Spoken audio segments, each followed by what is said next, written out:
Hi hello ಎಲ್ಲ ನನ್ನ S S C G D ಎಸ್ಪೆಂಟ್ಸಿಗೆ ಆಲ್ ದಿ ಬೆಸ್ಟ್.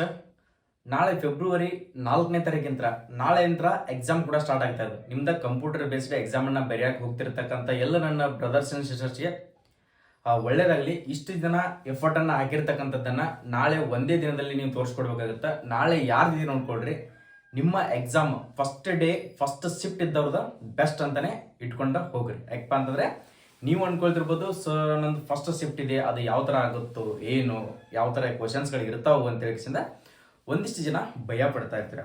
ಸೊ ನೀವು ಎಕ್ಸಾಮನ್ನು ಯಾವ ಥರ ಫೇಸ್ ಮಾಡಬೇಕು, ಎಕ್ಸಾಮ್ನಲ್ಲಿ ಹೋಗಿ ಕುತ್ಕೊಂಡಾದ್ಮೇಲೆ ಹಾಲ್ನಲ್ಲಿ ಕುತ್ಕೊಂಡಾಗ ಏನೇನೆಲ್ಲ ನೀವು ಚೆಕ್ಕಿಂಗನ್ನು ಮಾಡ್ಕೊಳ್ಬೇಕು, ಓಕೆ, ಎಕ್ಸಾಮಿಗೆ ಹೋಗುವಾಗ ಏನೆಲ್ಲ ಡಾಕ್ಯುಮೆಂಟ್ಸ್ಗಳನ್ನ ತೊಗೊಂಡು ಹೋಗ್ಬೇಕು, ಏನೆಲ್ಲ ತೊಗೊಂಡು ಹೋಗಬಾರ್ದು, ಸೊ ಎಕ್ಸಾಮನ್ನು ಯಾವ ಥರ ಫೇಸ್ ಮಾಡಬೇಕು, ಅಲ್ಲಿ ನಿಮ್ಮ ಮೈಂಡ್ ಸೆಟ್ ಯಾವ ಥರ ಇರಬೇಕು, ಯಾವ ಸೆಕ್ಷನನ್ನು ಫಸ್ಟ್ಗೆ ಬಿಡಿಸ್ಬೇಕು, ಯಾವ ಸೆಕ್ಷನನ್ನು ಆಮೇಲೆ ಬಿಡಿಸ್ಬೇಕು, ಫಸ್ಟ್ಗೆ 1 ಅವರ್ ಟೈಮ್ನಲ್ಲಿ ನೀವು ಎಷ್ಟು ಸಾರಿ ರಿಪೀಟ್ ಮಾಡಬೇಕು ಅದನ್ನು ನನ್ನ ತೆಗೆಸಿಂದ ನಾನು ನಿಮ್ಗೆ ನಾಳೆ ಎಕ್ಸಾಮ್ ಇರುವ ಕಾರಣಕ್ಕೋಸ್ಕರ ನಿಮ್ಗೆ 1 ಡೇ ಅಡ್ವಾನ್ಸ್ ಆಗಿ ನಾನು ಹೇಳ್ತಾ ಇದ್ದೀನಿ. ಪ್ರತಿಯೊಬ್ಬರು ಕೂಡ ಆಲ್ಮೋಸ್ಟ್ ಆಲ್ ಲಾಂಗ್ ರೂಟ್ ಇದ್ದವರು ಇವತ್ತೇ ಹೋಗ್ತಾ ಇದ್ದಾರೆ. ಒಂದಿಷ್ಟು ಜನ ಸರ್ ನಾನು 3 ಎಕ್ಸಾಮ್ ಸೆಂಟರ್ಗಳನ್ನ ನಾನು ನಿಯರೆಸ್ಟ್ ಆಗಿ ಕೊಟ್ಟಿದ್ದೆ, ಬಟ್ ಔಟ್ ಆಫ್ ಸ್ಟೇಟ್ನಲ್ಲಿ ಎಕ್ಸಾಮ್ ಬಿದ್ದಿದೆ. ಓಕೆ, ಅದು ಕೂಡ ಇದೆ. ಯಾಕಪ್ಪ ಅಂದರೆ ಹೈಯೆಸ್ಟ್ ಅಪ್ಲಿಕೇಶನ್ಗಳನ್ನ ಅಪ್ಲೈ ಮಾಡಿದಾರೆ, ಆದ ಕಾರಣಕ್ಕೋಸ್ಕರ ಎಕ್ಸಾಮ್ ಸೆಂಟರ್ ಫುಲ್ಫಿಲ್ ಆಗಿ ಸೊ ಬೇರೆ ನಿಮ್ಮ ಸ್ಟೇಟ್ಗೆ ಅರ್ಜಿ ನಿಮ್ಮ ಎಕ್ಸಾಮ್ ಸೆಂಟರ್ನ ಹಾಕಿದಾರೆ. ಓಕೆ, ಬಂದ್ಬಿಟ್ಟು S S C G D ಕಾನ್ಸ್ಟೇಬಲ್ನಲ್ಲಿ ಕಾನ್ಫರ್ಮ್ ಆಗಿರ್ತಕ್ಕಂಥ ಹುದ್ದೆಗಳ ಸಂಖ್ಯೆ ಎಷ್ಟಪ್ಪ ಅಂತಂದ್ರೆ ಆಲ್ಮೋಸ್ಟ್ ಅಲ್ಲಿ ಗೊತ್ತಿರ್ಬೋದು ಎಲ್ಲರಿಗೂ ಕೂಡ 39,000 ಹುದ್ದೆಗಳನ್ನ ಕಾನ್ಫರ್ಮ್ ಮಾಡಿದಾರೆ. ಇನ್ನೂ ಆ್ಯಡ್ ಆಗಬಹುದು. ಓಕೆ, ಎಕ್ಸಾಮ್ ಬರೋದಾದ ನಂತರ ಇನ್ನೂ 10,000 ವೇಕೆನ್ಸೀಸ್ಗಳು ಆ್ಯಡ್ ಆಗ್ಬೋದು. ಈ ಟೋಟಲಿ ಏನು ಮೊನ್ನೆ ನಿಮ್ಗೆ ಕಾನ್ಫರ್ಮ್ ಆಗಿರ್ತಕ್ಕಂಥ ಈಗಾಗಲೇ ಫೈನಲಿ ಜಾಯ್ನಿಂಗ್ ಕೂಡ ಅದಲ್ಲ, ಅದರಲ್ಲಿ 4,000 ಹುದ್ದೆಗಳು ಇನ್ನೂ ಬಾಕಿ ಉಳಿದಿದ್ದಾವೆ. ಅವನ್ನೆಲ್ಲ ಬಂದ್ಬಿಟ್ಟು ಇದಕ್ಕೆಲ್ಲ ಆ್ಯಡ್ ಮಾಡ್ತಾ ಹೋಗ್ತಾರ. ಓಕೆ, ನಿಮ್ಮ ಟಾರ್ಗೆಟ್ ಏನು? ಓಕೆ, ನಾನು ಈ ಸಾರಿ ಕಟ್ ಆಫ್ ಲಿಸ್ಟ್ನಲ್ಲಿ ಕುತ್ಕೊಳ್ಳೇಬೇಕು, ನಾನು ಫಿಸಿಕಲ್ಗೆ ಕ್ವಾಲಿಫೈ ಆಗಲೇಬೇಕಂತ ಹೇಳ್ಕೇಶಂದ ಆ ಟಾರ್ಗೆಟನ್ನು ಇಟ್ಕೊಳ್ಳಿ ಸ್ನೇಹಿತರೆ. ಓಕೆ, ನನ್ಗನ್ಸಿದ ಮಟ್ಟಿಗೆ ನಾನು ಈ ಥರ ನಿಮ್ಗೆ ಗೈಡೆನ್ಸ್ ಕೊಡ್ತೀನಿ, ಬಟ್ ನಿಮ್ಗೆ ಯೂಸ್ ಆದರೆ ಪ್ರಿಪೇರ್ ಮಾಡ್ಕೊಳ್ರಿ. ಯೂಸ್ ಆಗಲಿಲ್ಲಪ್ಪ ಅಂತಂದರೆ ಸೊ ನೀವು ಯಾವ ಥರ ರುಟೀನನ್ನು ಇಟ್ಕೊಂಡಿದ್ದಿಲ್ಲ ಆ ಥರ ರುಟೀನನ್ನು ಇಟ್ಕೊಂಡ್ಬಿಟ್ಟು ಎಕ್ಸಾಮನ್ನು ಬರೀರಿ. ಓಕೆ, ಎಕ್ಸಾಮ್ಗೆ ಹೋಗ್ತಿರ್ತಕ್ಕಂಥವ್ರು ಸರ್ವರ್ ಬ್ಯುಸಿ ಇದೆ, ಅಡ್ಮಿಟ್ ಕಾರ್ಡನ್ನು ಡೌನ್ಲೋಡ್ ಮಾಡ್ಕೊಳ್ಳಿ. ಒಂದು ಅಡ್ಮಿಟ್ ಕಾರ್ಡನ್ನು ಪ್ರಿಂಟ್ಔಟನ್ನು ತಗೊಳ್ರಿ. ಓಕೆ, ಆ ಪ್ರಿಂಟ್ಔಟನ್ನು ಕ್ಲಿಯರ್ ಆಗಿರ್ತಕ್ಕಂಥ ಪ್ರಿಂಟ್ಔಟನ್ನು ತಗೊಳ್ರಿ. ತಗೊಂಡು ಆದಮೇಲೆ ನೀವು ಅಪ್ಲಿಕೇಶನನ್ನು ಅರ್ಜಿಯನ್ನು SLC ಮಾರ್ಕ್ಸ್ ಕಾರ್ಡ್ ಮುಖಾಂತರ ಅರ್ಜಿಗಳನ್ನ ಸಲ್ಲಿಸಿರ್ತೀರಿ. ಅದು ನೇಮ್ ಯಾವ ಥರ ಇದೆಯಲ್ಲ ಅದೇ ಥರನಾಗಿರ್ತಕ್ಕಂಥ ID ಪ್ರೂಫನ್ನು ತೊಗೊಂಡೋಗ್ರಿ. ಆಧಾರ್ ಕಾರ್ಡ್ ಇತ್ತಪ್ಪ ಅಂತಂದ್ರೆ okay, driving licence, PAN card ಇದರಲ್ಲಿ ಯಾವುದಾದ್ರೂ ಒಂದಿದ್ರೆ ಓಕೆ, ಬಟ್ ಎಕ್ಸ್ಟ್ರಾ ಇನ್ನೊಂದು ID ಪ್ರೂಫನ್ನು ತೊಗೊಂಡೋಗ್ರಿ. ಓಕೆ, 2 ಪಾಸ್ಪೋರ್ಟ್ ಸೈಜ್ ಫೋಟೋಸನ್ನು ಕಂಪಲ್ಸರಿಯಾಗಿ ತೊಗೊಂಡು ಹೋಗಲೇಬೇಕು. 2 ಪಾಸ್ಪೋರ್ಟ್ ಸೈಜ್ ಫೋಟೋಸನ್ನು ತೊಗೊಂಡು ಹೋಗ್ರಿ. 2 ಪಾಸ್ಪೋರ್ಟ್ ಸೈಜನ್ನು ತೊಗೊಂಡು ಹೋಗ್ಬಿಟ್ಟು ಸೊ ಕರೆಕ್ಟಾಗಿ ಇವೆಲ್ಲ ನೆನಪಿಲ್ಲೇ ಅಡ್ವಾನ್ಸ್ ಆಗಿ ನೀವು ಹೋಗೋಕ್ಕಿಂತ ಮುಂಚೆ ಯಾವುದೇ ಅಡ್ಮಿಟ್ ಕಾರ್ಡನ್ನು ಅಲ್ಲಿ ಹೋಗಿ ತಗೋತೀನಿ ಅಂತ ಹೇಳಿ ಯಾರು ಕೂಡ ವಿಚಾರನ ಮಾಡಬೇಡ್ರಿ. ಸರ್ವರ್ ಬಿಸಿ ಬರ್ತಾ ಇದೆ, ಅಡ್ಮಿಟ್ ಕಾರ್ಡ್ ಡೌನ್ಲೋಡ್ ಆಗಲಿಲ್ಲಪ್ಪ ಅಂದರೆ ತೊಂದರೆ ಆಗ್ತದೆ. ಓಕೆ, ಇಷ್ಟನ್ನು ತೊಗೊಂಡೋಗ್ರಿ. ಇದಾದ್ಮೇಲೆ ಸೊ ನೀವು ಹೋಗುವಾಗ ಏನಾದರೂ ಮೊಬೈಲ್ ಆಯಿತು, ಬಂಗಾರ ಸಾಮಾನುಗಳಾಯಿತು, ಏನಾದರೂ ಹೆವಿಯೆಸ್ಟ್ ಕಾಸ್ಟ್ಲಿ ಆಗಿರ್ತಕ್ಕಂಥ ಮಟೀರಿಯಲ್ಸ್ಗಳನ್ನ ಮತ್ತು ಮೊಬೈಲ್ಸ್ಗಳನ್ನ ಇವೆಲ್ಲನೂ ಕೂಡ ತೊಗೊಂಡು ಹೋಗೋದನ್ನು ಬಿಟ್ಟಾಕ್ಬಿಡ್ರಿ. ಡೈರೆಕ್ಟ್ ಒಂದು ಮೊಬೈಲ್ ತೊಗೊಂಡೋಗ್ರಿ. ನಿಮ್ಗೆ ಎಷ್ಟು ಬೇಕಾಗಿತ್ತು ಅಷ್ಟು ಕ್ಯಾಶನ್ನು ಪರ್ಸ್ನಲ್ ಇಟ್ಕೊಳ್ರಿ. ಇನ್ನುಳಿದಿರ್ತಕ್ಕಂಥದ್ದನ್ನು ಫೋನ್ಪೇದಲ್ಲಿ ನೀವು ಅಕೌಂಟಲ್ಲಿ ಹಾಕೊಂಡು ಇಟ್ಕೊಳ್ರಿ. ಇಷ್ಟನ್ನು ತೊಗೊಂಡೋದ್ಮೇಲೆ ಅಲ್ಲಿ ನಿಮ್ಮ ಬ್ಯಾಗನ್ನು ಶಿಫ್ಟ್ ಮಾಡೋಕ್ಕೆ ಇಟ್ಟಿರ್ತಾರೆ. ಒಂದರಲ್ಲಿ ಬ್ಯಾಗನ್ನು ಶಿಫ್ಟ್ ಮಾಡೋಕೆ ಇಟ್ಟಿರ್ತಾರೆ. ಸೊ ಅಲ್ಲಿ ಏನೂ ಕೂಡ ಕವರ್ ಆಗ್ತಿರೋದಿಲ್ಲ. ಓಕೆ, ಆ ಬ್ಯಾಗ್ ಏನಾದರೂ ಪಾರ್ಸಲ್ ಬೇರೆ ಯಾಕಂದರೆ ತೊಗೊಂಡು ಹೋಗೋ ಆ ಥರ ಯಾರೂ ತೊಗೊಂಡು ಹೋಗೋದಿಲ್ಲ, ಯಾರೇನೂ ಕೂಡ ಆಗೋದಿಲ್ಲ. ಜಸ್ಟ್ ಮಿಸ್ ಆಗಿ ಬ್ಯಾಗನ್ನು ತೊಗೊಂಡು ಹೋದ್ಮೇಲೆ ಅವ್ರು ತೊಗೊಂಡು ಹೋಗಿರ್ತಾರೆ, ಬಟ್ ಮುಂದೆ ಓದ್ಕೊಂಡ್ಮೇಲೆ ನೋಡಿದರೆ ನೀವು ಕೂಡ ತೊಗೊಂಡು ಹೋಗಿರ್ತೀರಿ. ಅವ್ರು ಹುಡ್ಕಕ್ಕೆ ಬಂದಾಗ ನೀವಿರಲಿಲ್ಲಪ್ಪ ಅಂತಾರೆ ತೊಂದರೆಗಳಾಗ್ತಿರ್ತಾವೆ. ಜಸ್ಟ್ ನೀವು ಒಂದು ಮೊಬೈಲನ್ನು ತೊಗೊಂಡೋಗ್ರಿ.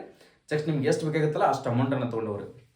ಮಹಿಳೆಯರಿಗೆ ಹೇಳ್ತಾ ಇದ್ದೀನಿ, ಯಾವುದೇ ಚಿನ್ನಾಭರಣಗಳನ್ನು ಹಾಕೊಂಡು ಹೋಗ್ಬೇಡ್ರಿ. ಅಲ್ಲಿ ಅಲೌಡ್ ಕೂಡ ಮಾಡೋದಿಲ್ಲ. ಓಕೆ, ಕೈಯಲ್ಲಿ ದಾರ ಆಯಿತು, ಕಿವಿಯಲ್ಲಿ ಏನೋ ಇದ್ರೂ ಕೂಡ ಇಲ್ಲೇ ಬಿಚ್ಚಾಕಿಟ್ಟು ಹೋಗ್ಬಿಡ್ರಿ. ಅಲ್ಲೇನೋ ನಿಮ್ಗೆ ಅಲೌಡನ್ನೇ ಮಾಡೋದೇ ಇಲ್ಲ, ಎಲ್ಲನೂ ಕೂಡ ತೆಗೆದಾಕಿಬಿಟ್ಟು ಹೋಗ್ಬೇಕಾಗುತ್ತೆ. ಸೊ ನೀವೇನಾದರೂ ಸ್ಟೈಲಿಶ್ ಆಗಿ ದಾರ ಕಟ್ಟೋದಾಯ್ತು, ಕಿವಿಯಲ್ಲಿ ಹಾಕೊಳ್ಳೋದಾಯ್ತು, ಈ ಥರ ಏನೋ ನಿಮ್ಮ ಹತ್ರ ಇತ್ತಪ್ಪ ಅಂತಾರೆ ತೆಗೆದಾಕಿ ಹೋಗ್ರಿ. ಅಲ್ಲಿ ಕರೆಕ್ಟಾಗಿ ಚೆಕಿಂಗನ್ನು ಮಾಡ್ಕೊಂಡು ನಿಮ್ಮನ್ನ ಒಳಗಡೆ ಎಕ್ಸಾಮ್ಗೆ ಎಂಟ್ರೆನ್ಸನ್ನು ಬಿಡ್ತಾರೆ. ಓಕೆ, ಎಕ್ಸಾಮ್ ಚೆಕಿಂಗ್ ಆಗುತ್ತೆ. ಚೆಕಿಂಗ್ ಆದಮೇಲೆ ಒಳಗಡೆ ಬಿಡ್ತಾರ. ಒಳಗಡೆ ಬಿಟ್ಟಾದ್ಮೇಲೆ ಸೊ ನಿಮ್ಮದು ಸ್ಕ್ಯಾನನ್ನು ಮಾಡ್ತಾರೆ. ಏನಪ್ಪ ಅಂದರೆ ನಿಮ್ಮ ಫೋಟೋ ಸ್ಕ್ಯಾನ್ ಆಗುತ್ತೆ. ನಿಮ್ಮ ಲೆಫ್ಟ್ ತಮ್ಮಣ್ಣ ತೊಗೊಳ್ತಾರೆ. ಲೆಫ್ಟ್ ತಮ್ಮಣ್ಣ ಕರೆಕ್ಟಾಗಿ ಫ್ರೆಶ್ ವರ್ಷ ಕೇಸನ್ನು ಕೊಡ್ರಿ. ಯಾಕೆ ಮಾಡ್ತಾರೆ ಅಕಸ್ಮಾತ್ ನಿಮ್ದು ಲೆಫ್ಟ್ ತಂಬ ಅಂದ್ರೆ ಬಯೋಮೆಟ್ರಿಕ್ ತಗೊಳ್ಳಿಲ್ಲಪ್ಪ ಅಂತಾರೆ, ಸೊ ನಿಮ್ದು 5-10 ಮಿನಿಟ್ಸ್ ಕುಂದಿರ್ಸ್ತಾರ, ಅವಾಗ ನಿಮ್ಗೆ ಪ್ರೆಷರ್ ಜಾಸ್ತಿ ಆಗುತ್ತೆ, ಅಂದ್ರೆ ಟೆನ್ಷನ್ ಜಾಸ್ತಿ ಆಗುತ್ತೆ. ಟೆನ್ಷನ್ ಜಾಸ್ತಿ ಆಯ್ತಪ್ಪ ಅಂದ್ರೆ ಎಕ್ಸಾಮ್ ಫೇಸ್ ಮಾಡೋಕೆ ಬಹಳಷ್ಟು ತೊಂದರೆ ಆಗ್ತದೆ. ಆದ ಕಾರಣಕ್ಕೋಸ್ಕರ ಮೈಂಡ್ ಫ್ರೀ ಆಗಿ ಇಟ್ಕೊಂಡು ಹೋಗ್ರಿ. ಯಾವತ್ತಲೇ ಎಕ್ಸಾಮ್ಗೆ ಹೋಗ್ಬೇಕಾದ್ರೆ ಅಡ್ವಾನ್ಸ್ 1 ಅವರ್ ನಿಮ್ಗೆ ಟೈಮಿಂಗ್ ಕೊಟ್ಟಿರ್ತಾರ, ಅದೇ ಟೈಮಿಂಗಿಗೆ ಹೋಗಿ ವಿಸಿಟ್ ಕೊಡ್ರಿ. ಯಾರು ಕೂಡ ಲೇಟಾಗಿ ಹೋಗಿ ಅಲ್ಲಿ ನಿಮ್ಗೆ ಫ್ರೆಶರ್ ಇರ್ತಾರ, ಒಳಗಡೆ ಹೋಗಿ ಬಯೋಮೆಟ್ರಿಕ್ ತೊಗೊಂಡು ಹೋಗಿ ಎಕ್ಸಾಮಿಗೆ ಕುಂತ್ರೆ ಟೆನ್ಷನ್ ಜಾಸ್ತಿ ಇರ್ತದೆ. ಆದ ಕಾರಣಕ್ಕೋಸ್ಕರ ಅಡ್ವಾನ್ಸ್ ಆಗಿ ಹೋಗ್ರಿ.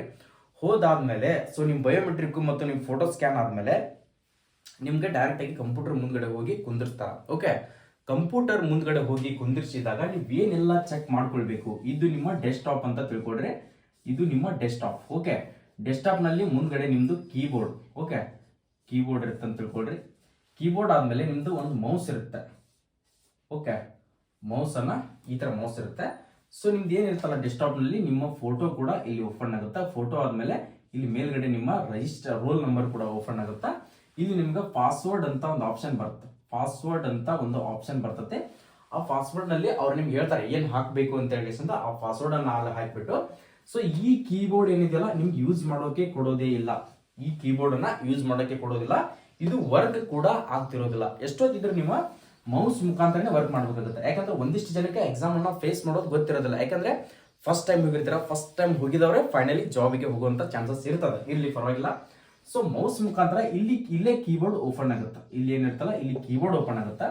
ಪಾಸ್ವರ್ಡ್ ಅನ್ನ ಹಾಕ್ರಿ ಅಂತಂದಾಗ ಈ ಮೌಸ್ ಮುಖಾಂತರನೇ ಇಲ್ಲಿ ಕೀಬೋರ್ಡ್ ಅನ್ನ ಟಚ್ ಮಾಡಿಬಿಟ್ಟು ನಿಮ್ಮ ಪಾಸ್ವರ್ಡ್ ಅನ್ನ ಅಪ್ಲಿಕೇಶನ್ ಹಾಕಿರ್ತಕ್ಕಂಥ ಪಾಸ್ವರ್ಡ್ ಅಲ್ಲ ಅವ್ರು ಕೊಡ್ತಾರೆ. ಡೇಟ್ ಆಫ್ ಬರ್ತ್ ನಿಮ್ಮ ಪಾಸ್ವರ್ಡ್ ಇರ್ತದೆ, ಡೇಟ್ ಆಫ್ ಬರ್ತ್ ಅನ್ನೇ ಹಾಕೊಡ್ರಿ ಅಂತ ಹೇಳಿ ಪಾಸ್ವರ್ಡ್ ಹಾಕ್ರಿ ಅಂತ ಹೇಳಿ ಹೇಳ್ತಾರ. ಅಲ್ಲಿ ಹಾಕಿದಾದ್ಮೇಲೆ ಅಷ್ಟು ಸ್ಟಾಪ್ ಇಟ್ಕೊಡ್ರಿ. ಅವರು ಓಕೆ ಅಂದಾಗ ಮಾತ್ರ ಅದನ್ನ ಸಬ್ಮಿಟ್ ಅನ್ನ ಕೊಡ್ರಿ. ಸೊ ಮೌಸ್ ಕೆಳಗಡೆ ಸೊ ಇದೊಂದು ಮೌಸ್ ಅಂತ ತಿಳ್ಕೊಡ್ರಿ. ಓಕೆ, ಮೌಸ್ ಕೆಳಗಡೆ ಏನಿರ್ತಪ್ಪ ಅಂತಂದ್ರೆ ಡಸ್ಟ್ ಇರ್ತತಿ. ಡಸ್ಟ್ ಹಚ್ಕೊಂಡಿರ್ತತಿ. ಆ ಡಸ್ಟ್ ಅನ್ನ ಕಂಪಲ್ಸರಿಯಾಗಿ ಕ್ಲೀನ್ ಮಾಡ್ಕೊಡ್ರಿ. ಯಾಕೆ ಹೇಳ್ತಾ ಇದೀನಿ ಅಂತಂದ್ರೆ ಸೊ ನಿಮ್ಮ ಎಕ್ಸಾಮ್ ಸ್ಪೀಡ್ ಆಗಿ ವರ್ಕ್ ಆಗ್ಬೇಕಪ್ಪ ಅಂದ್ರೆ ಈ ಮೌಸಿನ ಒಳಗಡೆ ನೀವು ನೋಡ್ಕೊಡ್ರಿ. ಇಲ್ಲಿ ಈ ತರ ವರ್ಕ್ ಮಾಡುವಾಗ ಈ ಮೌಸ್ ಕೆಳಗಡೆ ಡಸ್ಟ್ ಏನಾದ್ರು ಇತ್ತಪ್ಪ ಅಂದ್ರೆ ಈ ಮೌಸ್ ಕರೆಕ್ಟ್ ಆಗಿ ವರ್ಕ್ ಆಗ್ತಿರಲ್ಲ, ಅಂದ್ರೆ ಸ್ಲೋ ಆಗಿ ವರ್ಕ್ ಆಗ್ತಿರುತ್ತೆ. ನೀವು ಇಲ್ಲಿ ಟಚ್ ಮಾಡಕ್ ಹೋದ್ರಪ್ಪ ಅಂದ್ರೆ ಅದು ಇಲ್ಲಿ ಟಚ್ ಆಗಿರುತ್ತೆ. ಆದ ಕಾರಣಕ್ಕೋಸ್ಕರ ಇದನ್ನ ಕ್ಲೀನ್ ಆಗಿ ಇಟ್ಕೊಡ್ರಿ. ನೆಕ್ಸ್ಟ್ ನೀವು ಕುಂತಿರ್ತಕ್ಕಂಥ ಈ ಮೌಸ್ ಏನ್ ಇಟ್ಟಿರ್ತಾರಲ್ಲ ಈ ಮೌಸಿನ ಬಡ್ಡೆಗಡೆ ಆ ಸ್ಪೇಸ್ ನಲ್ಲಿ ಏನಾದ್ರು ಡಸ್ಟ್ ಆಲ್ಮೋಸ್ಟ್ ಅಲ್ಲಿ ಕ್ಲೀನ್ ಮಾಡಿರ್ತಾರ, ಬಟ್ ಅದನ್ನು ಕೂಡ ಒರೆಸಿ ಇಟ್ಕೊಡ್ರಿ. ಓಕೆ, ಡೆಸ್ಕ್ಟಾಪ್ ಕರೆಕ್ಟ್ ಆಗಿ ವರ್ಕ್ ಆಗುತ್ತಿಲ್ಲೋ, ಮೌಸ್ ಕರೆಕ್ಟ್ ಆಗಿ ವರ್ಕ್ ಆಗುತ್ತಿಲ್ಲೋ, ಏನಾದ್ರು ಡೆಸ್ಕ್ಟಾಪ್ ಬ್ಲಿಂಕ್ ಆಗ್ತಾ ಇದೆಯಾ, ಇದೆಲ್ಲನೂ ಕೂಡ ಕರೆಕ್ಟ್ ಆಗಿ ಎಕ್ಸಾಮಿಗೆ ಹೋದ್ಮೇಲೆ ಚೆಕ್ ಮಾಡ್ಕೊಳ್ಬೇಕು. ಓಕೆ, ನಿಮ್ ಚೇರ್ ಕರೆಕ್ಟ್ ಇದೆಯೋ ಇಲ್ಲೋ, ಏನಾದ್ರು ಸಿಸ್ಟಮ್ ನಲ್ಲಿ ಪ್ರಾಬ್ಲಮ್ ಬರ್ತಾ ಇತ್ತಪ್ಪ ಅಂದರೆ ಸೊ ನೀವು ಅದಕ್ಕೆ ಕ್ವಶನ್ ಹಾಕಿದ್ರಪ್ಪ ಅಂದ್ರೆ ನಿಮ್ಗೆ ಬಂದವರು ಅಲ್ಲಿ ಎಕ್ಸಾಮಿನೇಷನ್ ಅವರು ನಿಮ್ಗೆ ಕರೆಕ್ಷನ್ ಮಾಡಿ ಬೇರೆ ಸಿಸ್ಟಮ್ನಾದ್ರೂ ಕೊಡಾಕ ಟ್ರೈ ಮಾಡ್ತಾರೆ. ಎಕ್ಸಾಮ್ ಸ್ಟಾರ್ಟ್ ಆದ್ಮೇಲೆ ನೀವೇನಾದ್ರೂ ಆ ಥರ ಮಾಡಿದ್ರೆ ಸೊ ನಿಮ್ಮ ಟೈಮ್ ವೇಸ್ಟ್, ನಿಮ್ಗೆ ಎಕ್ಸ್ಟ್ರಾ ಟೈಮಿಂಗ್ ಅನ್ನು ಕೊಡೋದೇ ಇಲ್ಲ. ಆದ ಕಾರಣಕ್ಕೋಸ್ಕರ ಕರೆಕ್ಟ್ ಆಗಿ ನಾ ಹೇಳಿದಂತ ರೂಲ್ಸ್ ಅನ್ನ ಫಾಲೋ ಮಾಡ್ಕೊಡ್ರಿ. ಓಕೆ, ಫಾಲೋ ಆಯ್ತು. ಎಕ್ಸಾಮ್ ಸ್ಟಾರ್ಟ್ ಅಂತ ಕೊಡ್ತಾರ, ಪಾಸ್ವರ್ಡ್ ಆಗಿರ್ತೀರಿ. ಸ್ಟಾರ್ಟ್ ಅಂತ ಕೊಟ್ಟ ತಕ್ಷಣ ಈ ಪಾಸ್ವರ್ಡ್ ಆಗಿಸಿ ಓಕೆ ಕೊಡ್ತೀರಿ. ಅಲ್ಲಿ ಇನ್ಸ್ಟ್ರಕ್ಷನ್ ಅಂತ ಬರ್ತಾವ, ಸೂಚನೆಗಳನ್ನ ಓದ್ಕೊಳ್ರಿ. ಏನ್ ಕೊಟ್ಟಿರ್ತಾರಪ್ಪ ಅಂದ್ರೆ ಪ್ರತಿ ಸೆಕ್ಷನ್ ದಲ್ಲಿ 20 ಕ್ವಶನ್ಸ್ಗಳಿರ್ತಾವೆ. 2 ಮಾರ್ಕ್ಸ್ ಅಂತಂದ್ರೆ ಒಂದು ಸೆಕ್ಷನ್ಗೆ 40 ಮಾರ್ಕ್ಸ್ ಇರ್ತದೆ. ನಿಮ್ಗೆ ನೆಗೆಟಿವ್ ಕೂಡ 1/4 ನೆಗೆಟಿವ್ ಇರ್ತದೆ. ನೆಕ್ಸ್ಟ್ ಅಲ್ಲಿ ಮಾರ್ಕು ಮತ್ತು ಸೇವ್ ಅಂಡ್ ನೆಕ್ಸ್ಟ್ ಮತ್ತು ಡ್ರಾಪ್ ಈ ತರ ನಿಮ್ಗೆ ಆಪ್ಷನ್ಗಳಿರ್ತಾವೆ. ಅದು ನಿಮ್ಗೆ ಇಲ್ಲಿ ಆಪ್ಷನ್ಗಳನ್ನ ತೋರಿಸಿರ್ತಾರ. ಈ ತರ ನಿಮ್ಗೆ ಆಪ್ಷನ್ಗಳಿರ್ತಾವೆ. ನೀವು ಸೇವ್ ಮಾಡಿದ್ರೆ ಸೇವ್ ಅಂಡ್ ನೆಕ್ಸ್ಟ್ ಕೊಟ್ರೆ ಮಾತ್ರ ನಿಮ್ಗೆ ಕ್ವಶನ್ ಸೇವ್ ಆಗಿರ್ತದೆ. ನೀವು ನೆಕ್ಸ್ಟ್ ಕೊಟ್ರೆ ಸೇವ್ ಆಗಿರೋದಿಲ್ಲ. ಡೈರೆಕ್ಟ್ ಆಗಿ ಸೇವ್ ಅಂಡ್ ನೆಕ್ಸ್ಟ್ ಕೊಟ್ರೆ ಮಾತ್ರ ನಿಮ್ದು ಕ್ವಶನ್ ಟಚ್ ಆಗಿರ್ತದೆ. ಆ ತರ ಎಲ್ಲ ಆಪ್ಷನ್ಗಳನ್ನ ಕೊಟ್ಟಿರ್ತಾರೆ. ಇನ್ಸ್ಟ್ರಕ್ಷನ್ ಅನ್ನು ಓದ್ಕೊಳ್ರಿ. ಓಕೆ, ಇದಾದ್ಮೇಲೆ ಸೊ ಎಕ್ಸಾಮ್ ಸ್ಟಾರ್ಟ್ ಆಗುತ್ತೆ. ಎಕ್ಸಾಮ್ ಸ್ಟಾರ್ಟ್ ಮಾಡ್ರಿ ಅಂತ ಹೇಳ್ತಾರೆ.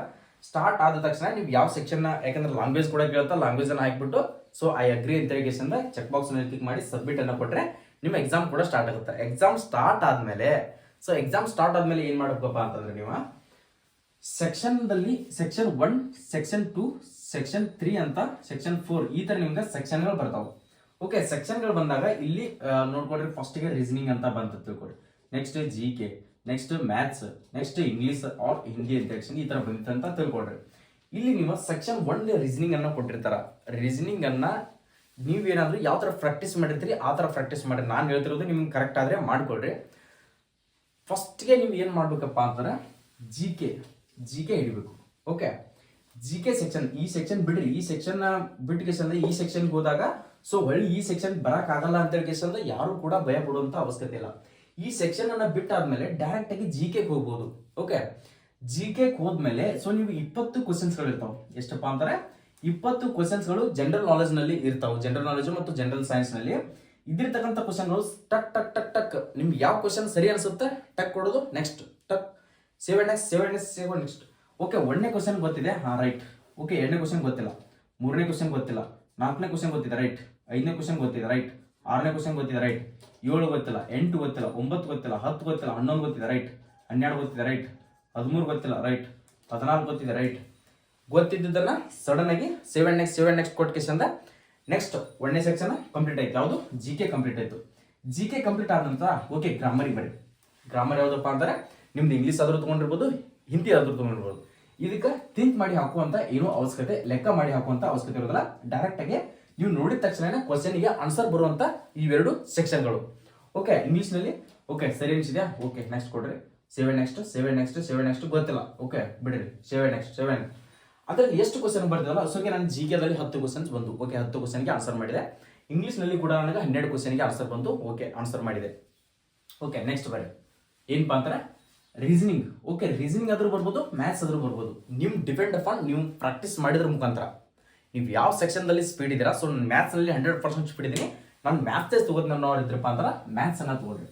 ಮ್ಯಾಥ್ಸ್ ನಲ್ಲಿ ಬಂದ್ಬಿಟ್ಟು ಒಂದು ಸ್ವಲ್ಪ ಟೈಮ್ ಹಿಡಿತೀವಿ. ಇವು 2 ಸಬ್ಜೆಕ್ಟ್ಗಳು ಏನಿದಾವಪ್ಪ ಅಂದ್ರೆ ಟೈಮ್ ಹಿಡಿಯುವಂತ ಸಬ್ಜೆಕ್ಟ್ಗಳು. ರೀಸನಿಂಗ್ ಅಂಕಿ ಬಹಳಷ್ಟು ಟೈಮಿಂಗ್ ಇರುತ್ತೆ, ಬಟ್ ನೀವು ಪ್ರಾಕ್ಟೀಸ್ ಮಾಡಿದ್ರೆ ಸಡನ್ ಆಗಿ ಆ ಸೆಕ್ಷನ್ ಅನ್ನ ಕಂಪ್ಲೀಟ್ ಮಾಡ್ಕೊಳ್ಬಹುದು.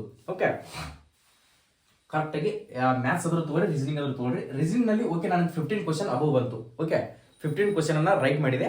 ಸೊ ಇನ್ನೂ 5 ಕ್ವಶನ್ಸ್ಗಳು ಉಳಿದಾವೆ. ಓಕೆ, ಇಂಗ್ಲಿಷ್ ರೀಸನಿಂಗು ಕೂಡ ಕಂಪ್ಲೀಟ್ ಆಯ್ತು, ಜಿ ಕೆ ಕಂಪ್ಲೀಟ್ ಆಯ್ತು, ಇಂಗ್ಲೀಷ್ ಕಂಪ್ಲೀಟ್ ಆಯ್ತು. ನೆಕ್ಸ್ಟ್ ಬಂದ್ಬಿಟ್ಟು ಮ್ಯಾಥ್ಸ್. ಮ್ಯಾಥ್ಸ್ ನಲ್ಲಿ ನೋಡ್ಕೊಳ್ರಿ, ಒಂದು ಸ್ವಲ್ಪ ಟೈಮ್ ಇರ್ತಾ ಟ್ರಿಕ್ಗಳನ್ನ ಯೂಸ್ ಮಾಡ್ಕೊಂಡ್ಬಿಟ್ಟು ಈ ಎಕ್ಸಾಮ್ ಮ್ಯಾಥ್ಸ್ ಸೆಕ್ಷನ್ ಅನ್ನ ಫೇಸ್ ಮಾಡ್ಬೇಕಾಗತ್ತೆ. ಓಕೆ, ಮ್ಯಾಥ್ಸ್ ನಲ್ಲಿ ಕೂಡ ಫೇಸ್ ಮಾಡಿದೆ. ಓಕೆ, ಫೇಸ್ ಮಾಡಿದೆ. 30 ನಿಮಿಷ ಟೈಮಿಂಗ್ ಹಿಡಿತು. ಟೋಟಲಿ 4 ಸೆಕ್ಷನ್ ಮುಗಿಸೋಕೆ 30 ನಿಮಿಷ ಟೈಮಿಂಗ್ ಹಿಡಿತು. ಎಷ್ಟಪ್ಪ ಅಂದ್ರೆ 30 ನಿಮಿಷ ಟೈಮಿಂಗ್ ಹಿಡಿತು. ಇನ್ನು ಉಳಿದಿರ್ತಕ್ಕಂಥ ಟೈಮಿಂಗ್ ಎಷ್ಟಪ್ಪ ಅಂದ್ರೆ ಕೇವಲ 30 ನಿಮಿಷ ಟೈಮಿಂಗ್ ಉಳಿತು. ಓಕೆ, ಏನ್ ಮಾಡ್ಬೇಕು, ಈ ತರ ನಿಮ್ ಮೈಂಡ್ ಸೆಟ್ ಇರಬೇಕು, ಸ್ಪೀಡ್ ಆಗಿರ್ಬೇಕು. ಯಾವುದು ಹೊರಗಿಂದ ಆಲೋಚನೆಗಳ ಅಲ್ಲಿ ತರಬಾರ್ದು. ನಾನು ಫೇಸ್ ಮಾಡಬೇಕು, ನಾನು ವರದಿ ಹಾಕೊಳ್ಬೇಕು. ನನ್ನ ತಂದೆ ತಾಯಿ ಕಷ್ಟಪಟ್ಟಿದಾರ, ನಾನು ಈ ಸರಿ ಎಫರ್ಟ್ ಅನ್ನು ಹಾಕ್ಬಿಟ್ಟು ನಾನು ಎಕ್ಸಾಮ್ ಅನ್ನ ಫೇಸ್ ಮಾಡಿ ನಾನು ವರದಿ ಹಾಕೊಂಡೇ ಹೋಗ್ಬೇಕು ಅಂತ ಹೇಳಿ ಚಂದ ಟಾರ್ಗೆಟ್ ಇಟ್ಕೊಂಡು ಎಕ್ಸಾಮ್ ಅನ್ನ ಬರೀರಿ. ಮಗ್ಲು ಏನ್ ಮಾಡ್ತಿರ್ತಾನೋ ಏನಿಲ್ಲ ಅವ್ನು ಮಾತಾಡ್ಸಿದ್ರು ಕೂಡ ಮಾತಾಡುವಂತ ಅವಶ್ಯಕತೆ ಅಲ್ಲಿ ನಿಮ್ಗೆ ಕೊಡೋದಿಲ್ಲ. CC ಕ್ಯಾಮ್ರಾಗಳು ಇರ್ತಾವೆ, ಡೈರೆಕ್ಟ್ ಆಗಿ ನಿಮ್ಮನ್ನ CC ಕ್ಯಾಮ್ರಾ ಅಂತ ನೋಡ್ತಾ ಇರ್ತಾರ. ಓಕೆ, ಇವು 4 ಸೆಕ್ಷನ್ ಕಂಪ್ಲೀಟ್ ಆದ್ಮೇಲೆ ಮತ್ತೆ ಬನ್ನಿ. ಎಲ್ಲಿಂದ ಬನ್ನಿಪ್ಪ ಅಂದ್ರೆ ಸೊ ಜಿ ಕೆ ಬನ್ನಿ. ಜಿ ಕೆದಲ್ಲಿ 10 ಕ್ವಶನ್ ಟಚ್ ಮಾಡಿದ್ವಿ, ಇನ್ನು 10 ಕ್ವಶನ್ಗಳು ಉಳಿದಿತ್ತು. ಓಕೆ, ಮತ್ತೆ ನಿಮ್ಗೆ ಅರ್ಧ ತಾಸಾದ್ಮೇಲೆ ನೆನಪುಗಳು ಬರ್ತಿರ್ತಾವೆ. ಓಕೆ, ನೆಕ್ಸ್ಟ್ ಆ 10 ಕ್ವಶನ್ಸ್ಗಳನ್ನ ನೋಡ್ಕೊತ ಹೋಗೋದು. 10 ಕ್ವಶನ್ಸ್ ಅಲ್ಲಿ ಮತ್ತೊಂದು 5 ಕ್ವಶನ್ಸ್ ರೈಟ್ ಆಯ್ತು. ಎಷ್ಟಪ್ಪ ಅಂದ್ರೆ 5 ಕ್ವಶನ್ಸ್ಗಳು ರೈಟ್ ಆಯ್ತು. ಓಕೆ, ಸೆಕ್ಷನ್ ಕಂಪ್ಲೀಟ್ ಆಯ್ತು. ನೆಕ್ಸ್ಟ್ ಬಂದ್ಬಿಟ್ಟು ಜಿ ಕೆ ಇದನ್ನ ಇಂಗ್ಲೀಷ್ ಮತ್ತು ಹಿಂದಿ ಗ್ರಾಮರ್ದಲ್ಲಿ ಯಾವ್ದಾದ್ರು ನೀವು ಗ್ರಾಮರ್ನ ತಗೊಂಡಿದ್ರಪ್ಪ ಅಂದ್ರೆ ಅದರಲ್ಲಿ ಬಂದ್ಬಿಟ್ಟು ಟೋಟಲಿ ಬಂದ್ಬಿಟ್ಟು ನೀವು 12 ಕ್ವಶನ್ಸ್ಗಳನ್ನ ಟಚ್ ಮಾಡಿದ್ರಿ. ಎಷ್ಟಪ್ಪ ಅಂದ್ರೆ 12 ಕ್ವಶನ್ಸ್ಗಳನ್ನ ಟಚ್ ಮಾಡಿದ್ರಿ. 12 ಕ್ವಶನ್ಸ್ ಅಲ್ಲಿ ನೀವು ಇನ್ನೊಂದು 5 ಟಚ್ ಮಾಡೋದು. ಎಷ್ಟಪ್ಪ ಅಂದ್ರೆ ಇನ್ನೊಂದು 5 ಕ್ವಶನ್ಸ್ಗಳನ್ನ ಟಚ್ ಮಾಡೋದು. ಟೋಟಲಿ ಬಂದ್ಬಿಟ್ಟು 17 ಕ್ವಶನ್ಸ್ಗಳ ಇಂಗ್ಲಿಷ್ ಗ್ರಾಮರ್ದಲ್ಲಿ ನಿಮ್ಗೆ ಸಿಕ್ತು. ಓಕೆ, ನೆಕ್ಸ್ಟ್ ಬಂದ್ಬಿಟ್ಟು ರೀಸನಿಂಗ್ ಬನ್ನಿ. ರೀಸನಿಂಗ್ ದಲ್ಲಿ ಎಷ್ಟಪ್ಪ ಅಂದ್ರೆ ನಾನು 15 ಟಚ್ ಮಾಡಿದ್ದೆ. 15 ದಲ್ಲಿ ಎಷ್ಟಪ್ಪ ಅಂದ್ರೆ ಇನ್ನು 3 ಕ್ವಶನ್ಸ್ಗಳನ್ನ ಆನ್ಸರ್ ಮಾಡಿದೆ. ಎಷ್ಟಪ್ಪ ಅಂದ್ರೆ 3 ಕ್ವಶನ್ಸ್ಗಳನ್ನ ಆನ್ಸರ್ ಮಾಡಿದೆ, ಕೇವಲ 2 ಮಾತ್ರ ಬಾಕಿ ಉಳಿತು. ಮ್ಯಾಥ್ಸ್ ನಲ್ಲಿ ನಾನು 14 ಟಚ್ ಮಾಡಿದೆ. ಸೊ ಅದರಲ್ಲಿ ಕೂಡ ಇನ್ನೊಂದು 4 ಕ್ವಶನ್ಸ್ಗಳನ್ನ ಟಚ್ ಮಾಡಿದೆ, ಅಲ್ಲಿ ಕೂಡ 18 ಕ್ವಶನ್ಸ್ಗಳನ್ನ ಟಚ್ ಮಾಡಿದೆ. ಟೋಟಲಿ ಬಂದ್ಬಿಟ್ಟು ನಿಮ್ಮ ಸೆಕ್ಷನ್ ಕೂಡ ಕಂಪ್ಲೀಟ್ ಆಗುತ್ತೆ. ಅಂದ್ರೆ 1 ಅವರ್ ನಿಮ್ಗೆ 1 ಅವರ್ದಲ್ಲಿ 13 ಮಿನಿಟ್ಸ್ ಇನ್ನೂ ಟೈಮಿಂಗ್ ಇರುತ್ತೆ. 13 ಮಿನಿಟ್ಸ್ ಅಲ್ಲಿ ಇನ್ನೂ 10 ಮಿನಿಟ್ಸ್ 20 ಮಿನಿಟ್ಸ್ ಅಲ್ಲಿ 2ನೇ ಸೆಕ್ಷನ್ ಅನ್ನ ಕಂಪ್ಲೀಟ್ ಮಾಡ್ಕೋಬೇಕು. 2ನೇ ರೌಂಡ್ ಕ್ವಶನ್ಸ್ ಅನ್ನ ಕಂಪ್ಲೀಟ್ ಮಾಡಬೇಕು. ಕೇವಲ ನಿಮ್ಗೆ 10 ನಿಮಿಷ ಅಥವಾ 5 ನಿಮಿಷ ಟೈಮಿಂಗ್ ಉಳಿದಿರುತ್ತೆ ಅಂತ ತಿಳ್ಕೊಳ್ರಿ. 10 ನಿಮಿಷ 5 ನಿಮಿಷ ಟೈಮಿಂಗ್ ಉಳಿದಿರ್ತಪ್ಪ ಅಂದ್ರೆ ನೆಕ್ಸ್ಟ್ ಬರ್ರಿ ರೀಸನಿಂಗ್ ಫಸ್ಟ್ನೇ ಸೆಕ್ಷನ್ ಅಂತ ತಿಳ್ಕೊಳ್ರಿ. ರೀಸನಿಂಗ್ ಮೇಲೆ ಕ್ಲಿಕ್ ಮಾಡ್ಕೊಳ್ರಿ. ಸೊ ನಾನು ಸೇವ್ ಅಂಡ್ ನೆಕ್ಸ್ಟ್ ಕೊಟ್ಟಿದ್ದೀನೋ ಇಲ್ಲೋ, ಏನಪ್ಪಾ ಅಂದ್ರೆ ಸೇವ್ ಅಂಡ್ ನೆಕ್ಸ್ಟ್ ಕೊಟ್ಟಿದ್ರೆ ಮಾತ್ರ ನಿಮ್ದು ಗ್ರೀನ್ ಮಾರ್ಕ್ ಬರ್ತದ. ಏನಪ್ಪಾ ಅಂದ್ರೆ ಸೇವ್ ಅಂಡ್ ನೆಕ್ಸ್ಟ್ ಕೊಟ್ಟಿದ್ರೆ ಮಾತ್ರ ಗ್ರೀನ್ ಮಾರ್ಕ್ ಬರ್ತದ. ಓಕೆ, ಕೊಟ್ಟಿನೋ ಇಲ್ಲೋ 1 2 3 4 5 6 7 8 9 ಈ ತರ ಟಿಕ್ ಮಾಡ್ಕೊತ ಹೋಗುದು ದಬಾಯಿಸಿ. ಓಕೆ, ರೈಟ್ ಯಾವ ಕೊಟ್ಟಿದ್ರಲ್ಲ ಸೊ 7x ಕೊಡ್ಕೊತ ಹೋಗುದು. ಕೊಟ್ಟು ಆದ್ಮೇಲೆ ಸೊ ನೀವು 4 ಆಪ್ಷನ್ಗಳನ್ನ ಕೊಟ್ಟಿರ್ತಾರ, ಆ ಆಪ್ಷನ್ದಲ್ಲಿ ನೀವು ಒಂದನ್ನ ಕ್ಲಿಕ್ ಮಾಡ್ಕೊಂಡು ಈ ತರ ರೈಟ್ ಕೊಟ್ಟಿದ್ರಪ್ಪ ಅಂದ್ರೆ ಸೇವ್ ಅಂಡ್ ನೆಕ್ಸ್ಟ್ ಕೊಡ್ಬೇಕು. ಮತ್ತೆ ಸೇವ್ ಅಂಡ್ ನೆಕ್ಸ್ಟ್ ಅಂದ್ರೆ ಹಂಗಲ್ಲ, ಸೊ ನೀವು ಆನ್ಸರ್ ಮಾಡಿಬಿಟ್ಟು ಸೇವ್ ಅಂಡ್ ನೆಕ್ಸ್ಟ್ ಕೊಟ್ಟಿದ್ರೆ ಮಾತ್ರ ಸೇವ್ ಅಂಡ್ ನೆಕ್ಸ್ಟ್ ಆಗುತ್ತೆ. 2ನೇ ಸೆಕ್ಷನ್ ಬರೋದು ಅಲ್ಲಿ ಕೂಡ ನಾನು ಸೇವ್ ಅಂಡ್ ನೆಕ್ಸ್ಟ್ ಕೊಟ್ಟಿದ್ದೀನಿ ಇಲ್ಲ, ಓಕೆ ಅದನ್ನು ಚೆಕ್ ಮಾಡ್ಬೋದು. 3ನೇ ಸೆಕ್ಷನ್ದಲ್ಲಿ ಬರೋದು ಅಲ್ಲಿ ಕೂಡ ನಾನು ಸೇವ್ ಅಂಡ್ ನೆಕ್ಸ್ಟ್ ಕೊಟ್ಟಿದ್ದೀನಿ ಇಲ್ಲ, ಅದನ್ನು ಚೆಕ್ ಮಾಡ್ಬೋದು. 4ನೇ ಸೆಕ್ಷನ್ದಲ್ಲಿ ಬಂದು ಸೇವ್ ಅಂಡ್ ನೆಕ್ಸ್ಟ್ ಕೊಟ್ಟಿದ್ದೀನಿ ಇಲ್ಲ ಅನ್ಕೊಡ್ದೇನೆ ನಿಮ್ಗೆ 1 ಮಿನಿಟ್ಸ್ ಟೈಮಿಂಗ್ ಇರುತ್ತೆ. ಓಕೆ ಫೈನಲ್ ಸಬ್ಮಿಟ್ ಆಗುತ್ತೆ. ನೀವೇನು ಸಬ್ಮಿಟ್ ಮಾಡುವಂತ ಅವಶ್ಯಕತೆ ಇರೋದಿಲ್ಲ. ಟೈಮ್ 1 ಅವರ್ ಆದ್ಮೇಲೆ ಡೈರೆಕ್ಟ್ ಆಗಿ ಸಬ್ಮಿಟ್ ಆಗುತ್ತೆ. ಓಕೆ ಇಷ್ಟು ಎಕ್ಸಾಮ್ ಪ್ರೊಸೆಸ್ ಇರ್ತದೆ. ಸೊ ಈ ತರ ಎಕ್ಸಾಮ್ ಅನ್ನ ಹೋಗ್ಬಿಟ್ಟು ಕರೆಕ್ಟ್ ಆಗಿ ಮೈಂಡ್ ಸೆಟ್ ಅನ್ನ ಇಟ್ಕೊಂಡು ಆರಾಮ್ಸೆ ಆಗಿ ನೀವು ಯಾವ ಲ್ಯಾಂಗ್ವೇಜ್ ನಲ್ಲಿ ಎಕ್ಸಾಮ್ ಅನ್ನ ತಗೊಂಡಿದ್ರಲ್ಲ ಅದೇ ಲ್ಯಾಂಗ್ವೇಜ್ ನಲ್ಲಿ ಫ್ರೀ ಆಗಿ ನೀವು ಎಕ್ಸಾಮ್ ಅನ್ನ ಬರೆಯಬಹುದು. ಸರ್ ನಾನು ಕನ್ನಡ ತಗೊಂಡಿದ್ದೀನಿ, ಒಂದು ಕ್ವಶನ್ ನನ್ಗೆ ಅರ್ಥ ಆಗ್ತಿಲ್ಲ, ನಾನು ಇಂಗ್ಲಿಷ್ ನಲ್ಲಿ ತಗೊಳ್ಬಹುದಾ? ಎಸ್, ಆ ಕ್ವಶನ್ ಅನ್ನ ಇಂಗ್ಲಿಷ್ ನಲ್ಲಿ ಓದ್ಬಿಟ್ಟು ನೀವು ಆ ಎಕ್ಸಾಮ್ ಅದನ್ನ ಫೇಸ್ ಮಾಡಬಹುದು. ಬಟ್ ಟೈಮಿಂಗ್ ಜಾಸ್ತಿ ಇಡುತ್ತೆ. ಓಕೆ ಅಲ್ಲಿ ನೀವು ಹೋಗಿ ಲ್ಯಾಂಗ್ವೇಜ್ ಅನ್ನ ಸೆಲೆಕ್ಟ್ ಮಾಡ್ಕೊಂಡು ಆ ಕ್ವಶನ್ ಟಿಕ್ ಮಾಡ್ಕೊಂಡು ಅದಕ್ಕೆ ಆನ್ಸರ್ ಮಾಡ್ಬೋದ, ನಿಮಗೆ ಟೈಮಿಂಗ್ ಜಾಸ್ತಿ ಇಡುತ್ತೆ. ಸೊ ಯಾವ ಕ್ವಶನ್ ಅರ್ಥ ಆಗ್ತಿರಲ್ಲ ಆ ಕ್ವಶನ್ಗೆ ನೀವು ಆ ತರ ಆನ್ಸರ್ ಅನ್ನ ಮಾಡ್ಬೋದು. ಓಕೆ ಬಂದ್ಬಿಟ್ಟು 80 ಕ್ವಶನ್ಸ್ಗೆ 160 ಮಾರ್ಕ್ಸ್ ಇರುತ್ತೆ. ಎಷ್ಟಪ್ಪ ಅಂದ್ರೆ 80 ಕ್ವಶನ್ಸ್ಗೆ 160 ಮಾರ್ಕ್ಸ್ ಇರುತ್ತೆ. 1 ಅವರ್ ಟೈಮಿಂಗ್ ಇರುತ್ತೆ. ಎಷ್ಟಪ್ಪ ಅಂದ್ರೆ 1 ಅವರ್ ಕೂಡ ನಿಮ್ಗೆ ಟೈಮಿಂಗ್ ಕೂಡ ಇದರಲ್ಲಿ ಇರ್ತದ. ಓಕೆ ಎಲ್ಲರಿಗೂ ಕೂಡ ಆಲ್ ದಿ ಬೆಸ್ಟ್. ಈ ನಾನು ಡಾಕ್ಯುಮೆಂಟ್ಸ್ ಗಳನ್ನ ಏನು ಹೇಳಿದಿಲ್ಲ ಇವೆಲ್ಲ ಡಾಕ್ಯುಮೆಂಟ್ಸ್ ಗಳನ್ನ ತಗೊಂಡು ಹೋಗ್ರಿ, ಚೆನ್ನಾಗಿ ಎಕ್ಸಾಮ್ ಅನ್ನ ಬರೀರಿ.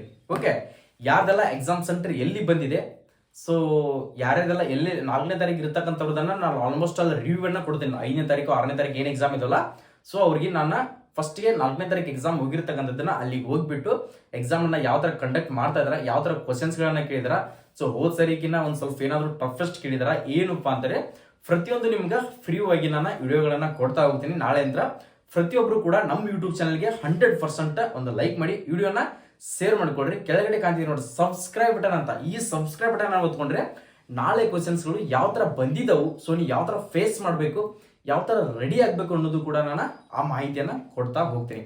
ಓಕೆ ಸಬ್ಸ್ಕ್ರೈಬ್ ಮಾಡಿಟ್ಕೊಡ್ರಿ ಈಗಾಗಲೇನ. ಓಕೆ ಎಲ್ಲರಿಗೂ ಕೂಡ ಆಲ್ ದಿ ಬೆಸ್ಟ್. ನಿಮ್ಮ ಎಕ್ಸಾಮ್ ಸೆಂಟರ್ಗಳು ಎಲ್ಲೆಲ್ಲಿ ಬಂದಿದಾವ ಅಂತ ಹೇಳಿ ಕಮೆಂಟ್ ಸೆಕ್ಷನ್ ದಲ್ಲಿ ಕಮೆಂಟ್ ಅನ್ನ ಕೊಡ್ರಿ. ಎಲ್ಲರಿಗೂ ಕೂಡ ಒಳ್ಳೇದಾಗಲಿ. ಎಲ್ಲ ನನ್ನ ಪ್ರದರ್ಶನ ಸೆಷನ್ಸ್ಗೆ ಆಲ್ಮೋಸ್ಟ್ ಅಲ್ಲಿ ಈ ಸಾರಿ ವರದಿಯನ್ನ ಹಾಕೊಳ್ರಿ. ಬೆಸ್ಟ್ ಅಪರ್ಚುನಿಟಿ ಇದೆ. 39,000 ಹುದ್ದೆಗಳನ್ನ ಕಾಲ್ಫಾರ್ಮ್ ಮಾಡಿದಾರಪ್ಪ ಅಂತಾರೆ. ನೆಕ್ಸ್ಟ್ ಅಕ್ಟೋಬರ್ದಲ್ಲಿ ಕೂಡ ಕಾಲ್ಫಾರ್ಮ್ ಇದೆ. ಸೊ ಯಾರು ಕೂಡ ಈ ಸರಿ ನಾನು ಹಾಗೆ ಆಗ್ತೀನಿ ಅಂತ ಹೇಳಿ ಎಫರ್ಟ್ ಅನ್ನು ಹಾಕಿದ್ರೆ ನಿಮ್ಗೆ ನೆಕ್ಸ್ಟ್ ಟಾರ್ಗೆಟ್ ಆದ್ರೂ ನೀವು ಫೈನಲ್ ಅಲ್ಲಿ ಹೋಗಿ ಸೆಲೆಕ್ಷನ್ ಆಗುವಂತ ಚಾನ್ಸಸ್ ಇರ್ತದ. ಓಕೆ ಎಲ್ಲರೂ ಕೂಡ ಒಳ್ಳೇದಾಗಲಿ.